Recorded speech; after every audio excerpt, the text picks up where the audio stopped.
Upang mas matiyak naman ang kaligtasan ng mga pasahero sa mga paliparan at maprotektahan ang aviation sector sa bansa, pinaigting pa ng Civil Aviation Authority of the Philippines o CAAP ang fire preventive measures nito sa lahat ng pasilidad at paliparan. Ang mga detalye panoorin sa report ni Arnold Herrera. Mas pinaigting pa ng Civil Aviation Authority of the Philippines ang fire prevention measures nito sa lahat ng paliparan at mga pasilidad.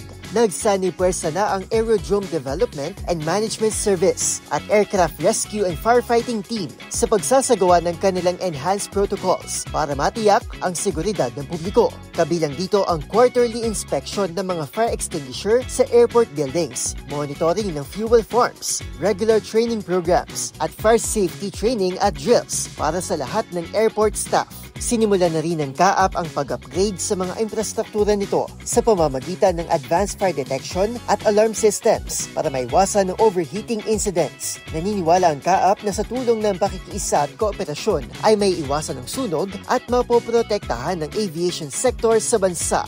Para sa DZRH-TV, ito si Arnold Herrera. Una sa Pilipinas, una sa Pilipino.